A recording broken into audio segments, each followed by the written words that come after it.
I had to find my niche, and when I found being the bank, even though you may work through some trials, and even though you may work through some non-performing notes and have to go into foreclosure and so forth, that to me is what makes it exciting. You know, you have great returns, you don't have tenants, toilets, and termites, you're dealing with, you know, your lawyers and your servicers that service the loan. You're not dealing directly with these the borrowers, and you're just getting checks in your account month after month.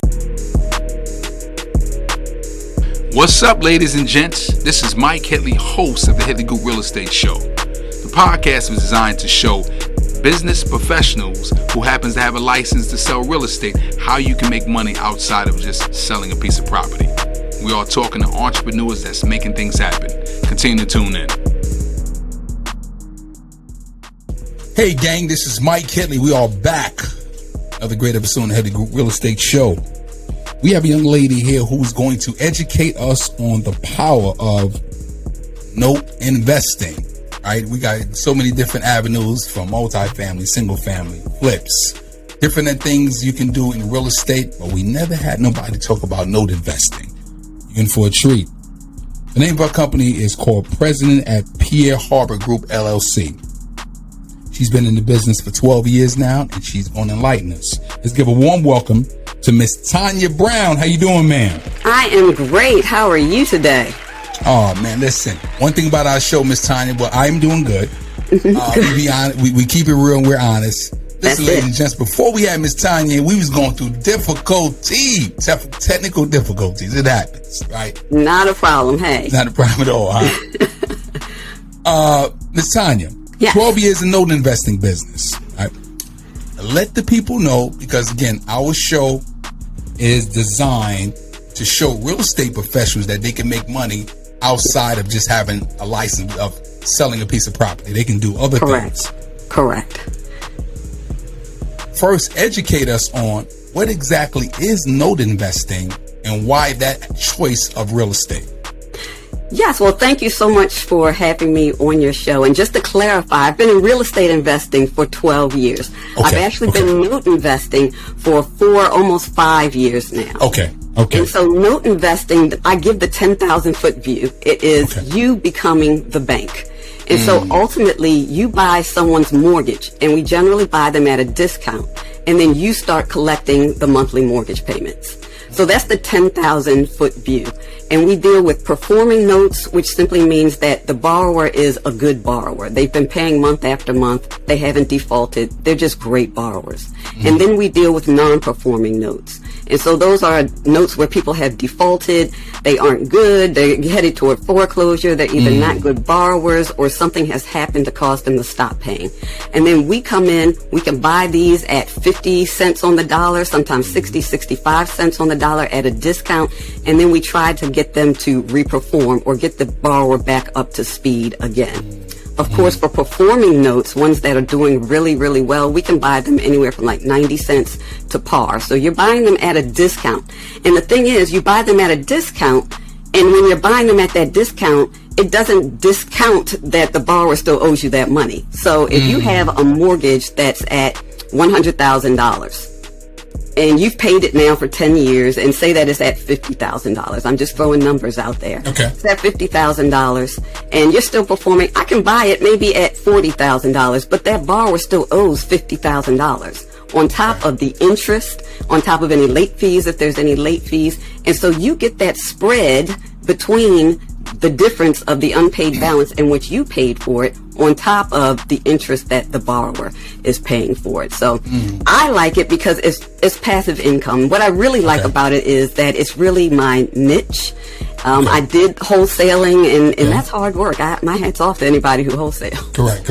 I had a couple of rental properties, and I tell everybody I did it the wrong way. I had my family in it, so that was not the best experience. I see your face. Exactly. And then I flipped, but I had to find my niche. And when I found being the bank, even though you may work through some some trials, and even though you may work through some non-performing notes and have to go into foreclosure and so forth, that to me is what makes it exciting. You know, you have great returns. You don't have tenants, toilets, and termites. You're dealing with, you know, your lawyers and your servicers that service the loan. You're not dealing directly with these the borrowers, and you're just getting checks in your account month after month. So I like that passive income. I like the returns on it, and I like that I'm not dealing directly with properties and asset. I'm really dealing with paper. Well, Sylvia, you said so many great things there I want to unpack. One, I commend you for being vulnerable enough to say, this is not my lane over here, meaning rental properties. This is not my lane over here, doing flips. Let me try this over here, because you get some people that want to dive into every lane, right? Because this is just because of the umbrella of real estate.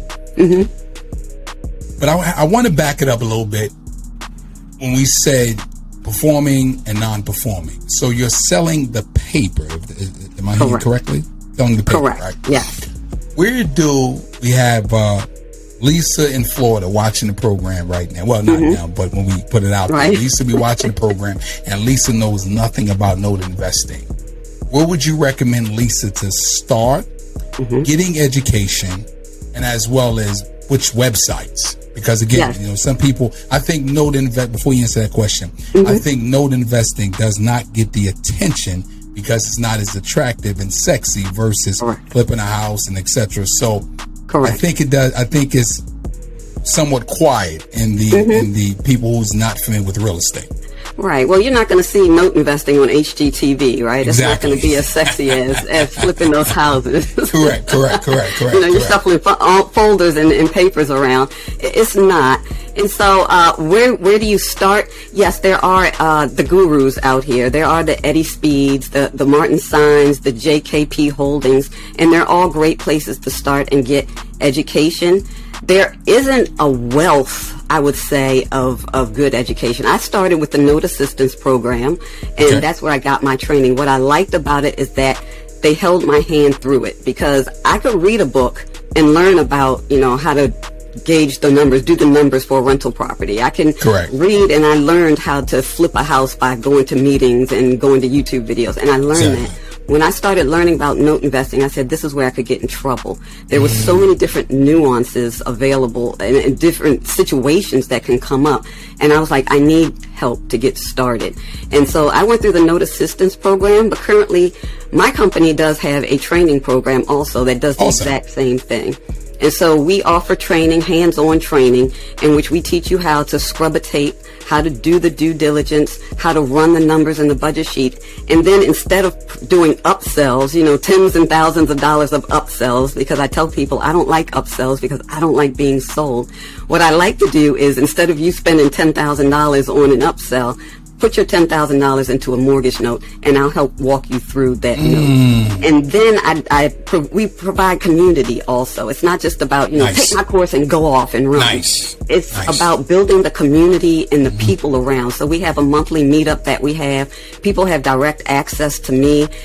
I have the resources, everything that they need in order to get started. And then once they get started, they get that confidence once they get that first note. The second note, you know, we're right here. We're right here with you. If you have, if you need a lawyer, if you need resources in Louisiana or Pennsylvania, or, you know, you don't know the process, we'll walk you straight through it. So it's just a matter of getting more people into this space.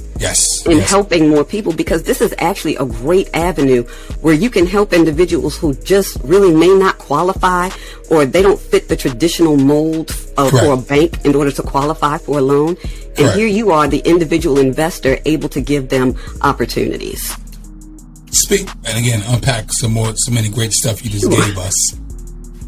Minorities make up a small percentage in this area. Take it, right? It's not too many people that look like us that's kind of in this field. That is correct. Yes. Yeah, I just had to get that information myself, because again, I attended some note conferences, and again, I seen just on a handful, right? So that kind of told me something. Okay, well, so if it's a lot of them here, that means that it must be something good, right? Yes. You mentioned there's a lot of paperwork and there's a lot of legal involved. What part where a newbie or maybe a seasoned note investor can possibly get in trouble if they don't know what they're doing from a legal standpoint? That's a great question. I would have to say, like any piece of real estate, it's when you buy. And so ultimately, you're the bank. Once you get a note, whether you have to go through legal or you don't have to go through legal, the bank never loses. When have you seen somebody take out a loan and they walk away and say, "Hey, I beat the bank"? Never. That's right. Exactly. It's not going to happen. Correct. So the bank never loses. But if you do buy incorrectly, which is why we always stress and we always we have a heavy underwriting process. We look at the area. We make sure that what we're buying, the asset, what we're purchasing, the asset is a lot more than what we're purchasing it for. And if we aren't purchasing it for the right price, or if it is above par, meaning above the face value, we better have a really good reason as to why. And so we look at the area, make sure there are big banks there. There's not just some small bank. We look at the population. We make sure that businesses are there, because if businesses are there, there's money there. If big banks are there, there's money there. So if you're buying wrong, then yes, you can definitely lose out. But it's just that's just like any other piece of real estate. Otherwise, you may have to go through the headaches of dealing with the lawyers and going through the courts and waiting, because a lot of note investing is a game of patience. Okay. But outside of that, if you buy right, there really are no down points to this. Nice. Are you looking for a real estate brokerage to help you buy or sell your property? The Headley Group Realty is here to assist you with that process. We also hire brokers to join us and give them the best training and mentorship, leading to a great office atmosphere and an attractive commission structure. Our goal is to show homeownership at the highest professional level and empower the real estate business. If you're interested in buying or selling your property, visit www.theheadleygroup.com or call us at 336-904-6212. We look forward to partnering with you. Nice. And the key thing you said is everything is the numbers, doing your due diligence in terms of the property where it sits at. And again, your community could help and assist with that. Exactly. What was one of the most challenges? Because, a lot of people, but let me back it up a little bit. I do commend you when you said, I'm not trying to upsell you. And this leads into my next question, where it's a whole bunch of courses out there, right? And again, it's like people are very hopeful. They want to grab some that can educate them, but not just part of the information. Right. What is some of just from your experience, the signs or indicators, red flags that you may say, hold off on that particular avenue when it comes to note investing, and you might want to look at this here, or maybe your course? What's your take on that? And as far as courses are concerned? As far as courses, just a mentor or just, because again, we want to make sure our tribe, that we're giving them the most accurate information. Again, we can't guarantee anything, but just some sense of light on, okay, if you go down this path, you have a high probability of getting what you need. Right. How can I say that? I don't want to. No, we don't want to downgrade. If you don't feel good, it's not a problem. It's not, because there's a lot of people out there. Let's keep it real, Ms. Brown. They just want to get that money and go about their business, right? And keep on going. Yes, I agree with you. And keep on going. Really, those high level. I got the high level courses when they tell you come for $250, $500. And get this information on how to note invest. Well, you're not going to get how to note invest in $500. You're not going to get how to note invest. And I say that in offering some courses, but I say that because that's just going to give you the high level overview. Correct. It's going to give you theories and it's going to give you possibilities. Correct. When you're looking for something, when I took my training, I actually sat down and spoke with the person who was offering the training. And I specifically told her, I said, listen, I don't want any BS ultimately. And I said, if you're going to say that you're going to provide A, B, C, and D, is that what you're going to provide? And she said, yeah. She actually told me, I wish more people came to me like that and asked me those questions, because they don't. So they just jump in and then they have these wild expectations. Correct. And then they don't get it. And so be clear as to what it is they're offering course by course, because I know some have the $10,000 course, the $20,000 course, and then you go platinum at the $30,000, you know, and that's fine and it's great, but make sure that that information that they're going to provide is what you need to get started, and then make sure that they support you in the back end. It's not just you're here and that's it. I'm not going to provide you anything else unless you pay me $20 an hour every time you need to pick up the phone and talk to me. Yeah. You know, just make sure all of that is in place, or that you understand that that is going to be in place before you invest it. Exactly. Well, and again, that's why I wanted to get from your professional experience. It's your experience. Because again, you know, people, they'll reach out to me. Hey, listen, this gentleman or this lady here, bunch of fluff, so to speak. So that's why I want to hear from you. Exactly. Let's dive into a deal. Okay. You see a particular note, right? Okay, it comes across your desk, however it comes to you. What exactly is your parameters, your criteria that you're looking at to say this is a good deal to pursue? We are looking, well, as I explained about our due diligence, we are looking at the area in which the asset is. Doesn't necessarily, if it doesn't meet all 100% of the criteria, that it's a wash away. But it means that we have to delve deeper into it. So are there banks there? Yes, big banks, not just, you know, the community bank of M Street or something like that. You know, we need the big banks there. Are there Walmarts, Walgreens, or is there just a Subway that somebody just happened to walk by and say, hey, let's open up Subway here? You know, is the population over 5,000? And we look for that simply because if we do have to take the property back, we want a big enough pool of people to be able to go in and actually purchase that property, or have access to that property. You know, we look for areas that, if they are rural, how close are they to the next town? And then we run the numbers. And we not only run the numbers on one scenario, we run the numbers on 6 or 7 different exit strategies.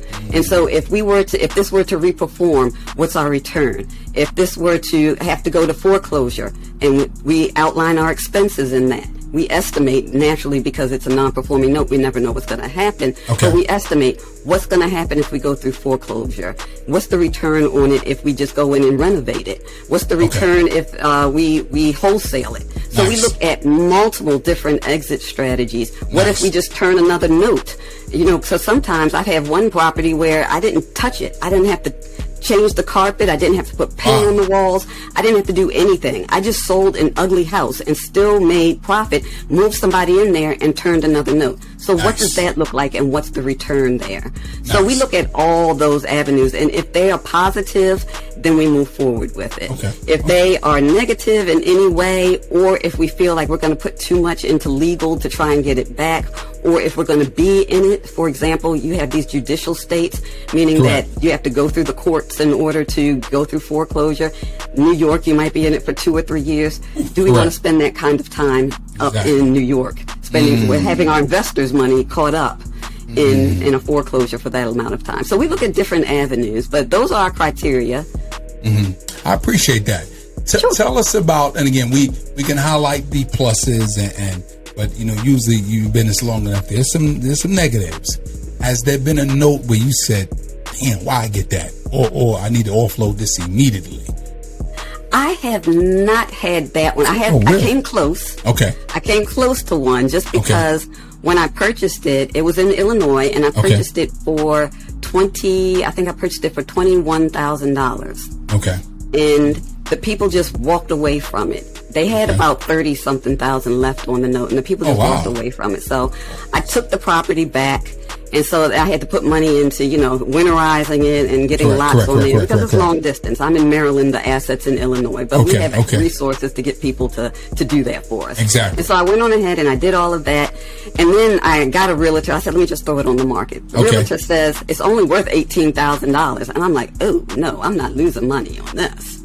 And so he said, hey, I talked to somebody next door. They're renovating a house, and they said they'll pay you $16,000. I think you should take it. I was like, no, I think I'm going to get rid of you. And so I got rid of them. I like that. Oh, I got to give a round of applause for that. That's a good one. I like that. Yeah, I know, because that didn't sound right. Because I'm quite. Exactly. I didn't mean to interrupt you, but No. I'm quite sure you're smart enough to say, "Let me do comps on this." Yes. Before I move forward. Now he's talking something crazy. But go Exactly. ahead, And granted, the house wasn't worth that much. It was a poor looking house. It was in a decent neighborhood, but it was the worst looking house in the neighborhood. And I knew I wasn't going to get but so much, but I knew it was worth more than the 21. Not too much more, because I mean the roof needed to be replaced. Okay. The people had boarded up a window, and it wasn't necessary. They were still living in there, so it wasn't bad shape, but it wasn't in that bad a shape. And so anyway, this goes to show how you also help and benefit people. I said, forget the realtor, I'll just throw it on the Craigslist. So I put it on Craigslist, and I knew what I was going to get when I put it on Craigslist. And I'm getting calls, and people are like, this is less than what I'm paying for my rent. So I was like, okay. So I took it off of Craigslist, and then I upped the price, and I put it back on Craigslist. And then I said, okay, let me see what I get. And sure enough, I got a call from a guy who said, I'm looking for a place to live. I got this landlord. It's in a drug area. He's trying to convert me to some cult, and I don't want to be part of this cult. He said, please let me have this house.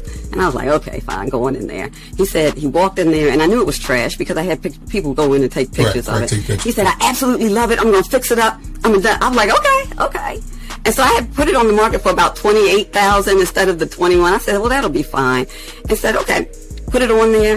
About 4 or 5 months later, he came to me and showed me pictures. Well, he didn't come to me. He sent me pictures, and he said, he was proud. this is what I've done. I mean, the house looked brand new. Nice. New windows. He painted it. He added value to this house now. Nice. And then I was able to help him out because he had no credit. It wasn't that he had bad credit. He had no credit. And his score somehow was still like 500. Okay. But it moved him out of his neighborhood. And to this day, he has not missed a payment.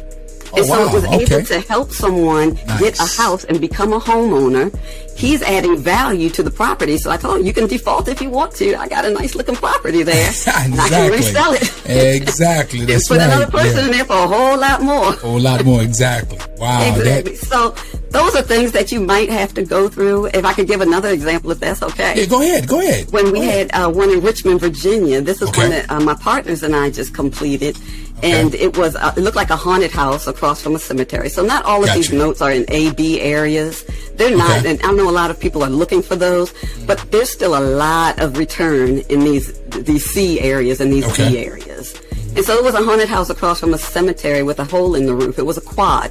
And we purchased it for $10,000. There was maybe $25,000 left on the note, but the person had stopped paying. We went on ahead and foreclosed. We got the property back. And as soon as we got the property back, we put it on the market. We bought it for $10,000. Someone put an offer in for like $60,000 and then gave us a 5% equity stake in it. We were like, oh, this is perfect. I know, right? 5% equity stake? I've never heard of that in my years in real estate.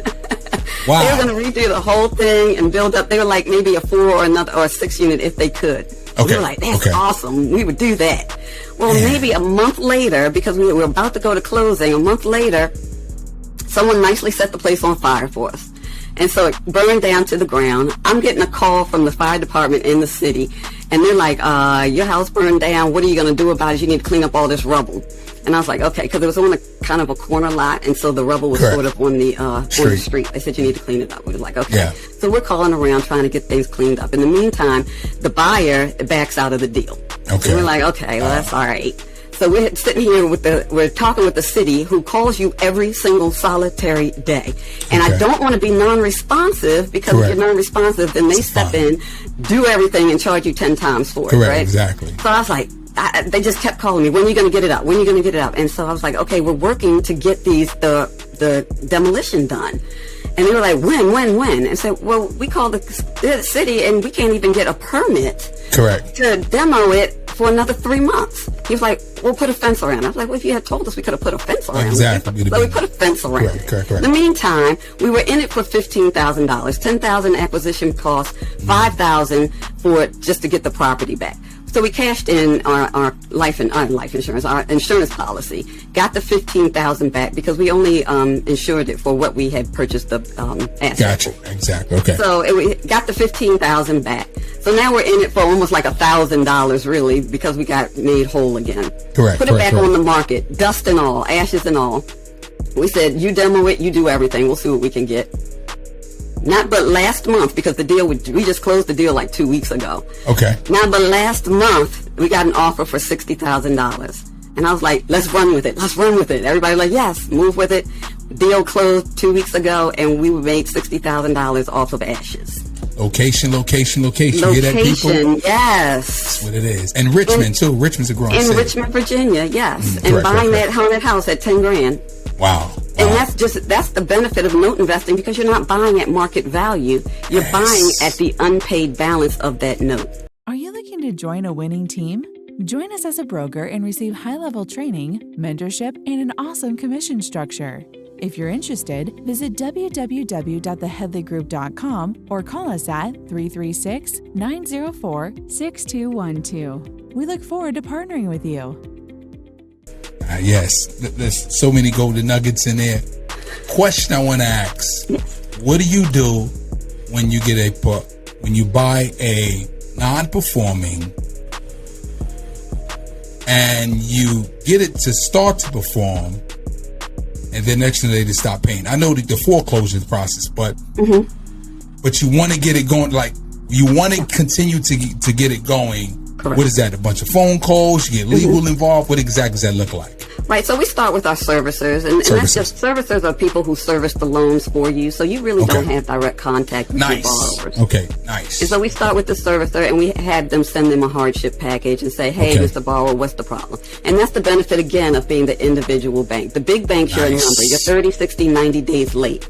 Nice. With the individual borrower, it's, hey, Mr. Borrower, what happened? We don't know. You were up cleaning your gutters and you fell off the ladder and broke your back. We're sorry to hear that. How can we work with you? Okay. So we want to find out, do they want to keep their home first? And secondly, are they good borrowers? And we can look at some of the collateral file or the file associated with that note to see if they were paying regularly. If they were good, strong payers and then they just stopped, then we know something happened, and we can go in and actually find out what happened. But whatever that happened, we can work through that as long as they're willing to come to the table.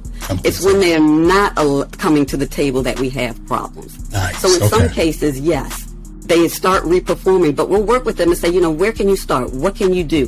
What can you manage? But then if they default a second time, then it's a question of, well, what is it that you can and can't afford? Because maybe this house is just too much house for you to pay for right now. Correct. And then we can work other ways, do a cash for keys or something like that and move them along. Because, it doesn't make sense to foreclose on somebody. If they're trying and they're really working and they just can't handle it, then let's do them a benefit and move them out of this house that's really dragging them down. Otherwise, if they're just bad borrowers, we have to go through the foreclosure process. But ultimately, we want to keep people in their homes. That's our first goal. Exactly. Especially up in them Illinois, Chicago states. It get real cold around this time of year. Exactly. What, you mentioned services. Do they get paid on the front end or when the property sells? They get paid monthly. Monthly, gotcha. They get paid monthly to service the loan, yes. And some of them fees, I'm sorry, go ahead. No, go ahead. I was going to say, just as long as they have your loan on their books, you're paying them monthly. Gotcha. And the fees, is it pretty high or is it? It ranges just depending on what type of note. I have one that is like $18 and then up to $40 for a performing note each month. It's not that. I'm sorry, go ahead. Oh, no, go ahead. No, I was thinking it was up to hundreds of dollars. It can be. It can be about $100 if you're dealing with a non-performing note, because now they're doing a little bit more on your behalf. Gotcha. Yeah. Because I was always curious how the services get paid. I know sometimes they hit the listing agent commission. They might say, okay, well, we'll assign this property to you, but out of that 6%, 30% of it you got to pay it back. So, is that when they're selling the actual note? Well, correction. So say if you had to foreclose on the individuals to get them out, but then you decided to put it back on the market, then they would connect with a listing broker. Right. And then the commission is typically that 6%, but they'll tell the broker, hey, I need a referral fee back to the service in order for us to assign this asset to you. Yeah. I understand, yes. Correct. Honestly, once mine starts to move over into legal, I will leave the servicer, because I don't use the services of the lawyers and so forth, because sometimes they can be a bit pricey when you can just do it on your own. And if you have the lawyer operating for you, you're fine. Ah, got you. Now, speak to that, because you mentioned different states. So, if you had your attorney, clearly you would find an attorney within the radius of that property. Is that correct? Correct. Or within that state? Correct. Yes. And so there are some lawyers that work multiple states. Okay. But yes, you definitely have to find one. And you're looking for a creditor's rights attorney. You're not looking for, Googling foreclosure attorney, because 9 times out of 10, you're going to find someone who's working for the consumer, not for the lender. So you're looking for a creditor's rights attorney. Creditors, I never heard of that before. That's interesting. A creditor's right attorney. Wow. Correct. And you want that attorney to operate, because they work with the banks, they work with the lenders. They're operating on your behalf to get the person out, or to get them to reperform or to pay off. I swear, in my mind, I'm thinking trustee, foreclosure attorney, but the creditor's right attorney. Yes. Interesting. Yes. Wow. Okay, didn't know that. Ms. Brown, tell us about the mentor, because you do mentor and you do trainings, right? Yes. And I take it everybody's been pulling on you because you've been doing so well. When you do so well, people want you to be a part of that success, that ride. What made you say, okay, well, let me start educating people? What made you go down that road? That is a great question. Do you know, I kind of, I don't want to say fell into it. Okay. But I was trying to look for more investors, because, you get to a point where you start needing investors to start investing in more and more into notes. Correct. And I was going to meetings, just about like 2 or 3 meetings a week. Okay. And when you go to these real estate meetings and they have a deal minute, when you get up in front of the people and you say, hey, I've got this deal. And so I may have had a deal, I may not have had a deal, but I just got up there and I told people I'm a note investor and I'm looking for, capital JV partners who are looking to make a certain percentage on a return. And that was it. And so I got a call once the pandemic hit. And he said, hey, Tanya, you're always standing up talking about these note things. We said, why don't you come on and lead our discussion group? We have a discussion group every month on passive income discussion. And I said, okay, that's absolutely fine. And this was actually through the Mid-Atlantic Real Estate Investing Association. Okay. And I said, okay, that's absolutely fine. I'll do it. So I did it. And afterwards, people were asking, do you offer a training? And I was like, no, I don't do all of that. And they said, well, maybe we can change that. And I was like, okay. I hung up like, okay. And then I came back. 2 weeks later, they called me and said, people are really interested. Would you be interested in teaching a class? And I said, why not? And I said, 2020 was my year of yes. That's what I tell everybody. 2020, I just said yes to everything. So I said yes. I had no curriculum, no nothing. And so I developed one, and I just put it all together and had the first class. And after that, people were, getting into notes. And they were interested, and then I did the mentorship part of it as part of it instead of the upsell. And then people are starting to buy notes. I actually entered into a partnership business with two of the students that I had. And they bring the big money, and we actually started another company called 41 Capital Partners. And through that, we do more institutional buyers. We take down larger pools of notes, and we deal with anyone who has maybe $100,000 or more to invest. Okay. On my side, I do offer the training and the mentorship, but I also work with investors who may just want a couple of notes in their retirement account, their SDIRA, or just to have a couple of things to diversify. Okay. And that's how I actually got into it. And so from there, I just morphed it into, I have a self-paced online training, and then about 3 times a year, I do a live online training in which I'm actually there teaching, and you have access to the teacher. But even with the self-paced training, I'm just, call me, set up a time to meet, or, send me emails. It's not like you're self-paced and you're just done. I'm always here. And that's what I try to enforce and encourage people to reach out to me. I don't want you to just have a question and you just can't ask it. Shoot an email and we can move through it. Nice. And where can people locate and find all this good information? They can visit the website at Pier Harbor. That's PIER. HARBOR, PierHarbor.com. I'm also on Instagram, Facebook, and you can find me on LinkedIn, Tanya Brown, MBA. If you would like to join our monthly meetup, please do. It's called the DMV Note Network. We just had, of course, an actual segment on which we did a delve into the collateral file, which is the lifeline of an actual note from the time it was birthed until it's actually owned by you. We went through all the files and everything and how to do it. So, and that's another way to meet community members, get JV partners, find other people's money. It's just a great way to communicate about notes. And I call it DMV, Note Network, stands for DC, Maryland, Virginia. However, you don't have to be in that area. I was about to say, we got people in LA, people in North Carolina, Florida might want to be a part of that. Yes. Yes, please sign up and register, or just shoot me an email. I'm at tbrown, TBROWN, at pierharbor.com, and I can send you more information. Nice. Let me ask you this here, Miss Tanya. I didn't ask you this.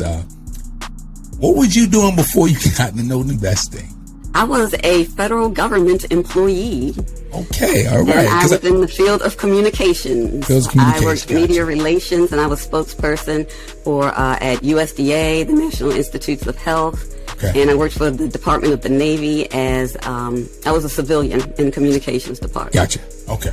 A lot of times people want to know the person behind the new success right now. I didn't ask that question. Ms. Tanya, we ask every guest for 2 golden nuggets, right? Whether it be a script, a quote, a book, anything that's inspirational to yourself that you want to pass along, go ahead and give it to us. Okay. 2 golden nuggets. The first golden nugget. I want to remind people, and I'm constantly reminding myself that you are enough and that you're already made perfect. So follow your path. A lot of people say, oh, you can't move forward if you're looking behind you. And you can't, but you also can't move forward if you're looking at someone else. Don't let someone else's success define your success. You find your path and walk that path. And in that path is so much great success. It's your happiness. It's your fulfillment. It's your satisfaction. While you're so busy chasing everybody else's success, don't do that. Chase yours. And then when you find that path, that is where everything just flows. And it just becomes so wonderful. And you just, it's no grinding. It's just love of what you do. And the second thing I would have to say is be ready to get uncomfortable, because when you're moving forward and you're gaining in success, you're going to be stretched. And if you're not willing to get uncomfortable, then you're going to miss opportunities. You know, it wasn't always comfortable for me to stand up in front of a group telling people I'm a note investor and I do this, that, and the other. I didn't have the curriculum together to start the training, but I was being stretched, and I'm constantly being stretched. And when you're being stretched, and it makes you uncomfortable, but there are opportunities, and that's preparing you for that next level. So don't be afraid of being stretched and getting uncomfortable. Encourage it and lean into it and respect it, because it's really a great place for you to be. Wow. See, I had to get a round of applause in that one. Thank you. President of Pier Harbor Group LLC, Ms. Tanya Brown. Again, we want to thank you for being on part of the Headley Group Real Estate Show. Now, you are an alumni now, ma'am. Oh, awesome. And thank you. Yes, you are. Because there will be possibly a part 2 and 3, because the fact that, like I said, you're enlightening the community with information that is not as famous, so to speak. But we want to thank you for being part of the Headley Group Real Estate Show. Thank you so much. I greatly appreciate it, and I appreciate everything that you do and that you're doing for the community, because this is amazing and awesome. Thank you so much. Thank you, ma'am. Listen, we'll see you all next time on Headley Group Real Estate Show. Take care. Hey, gang, I hope you really enjoyed that show. Our guests provide us some great tips and insight, and please support them on all social media platforms. And while I'm saying that, support us on all social media platforms, and don't forget, watch the entire video on YouTube. We'll see you next time.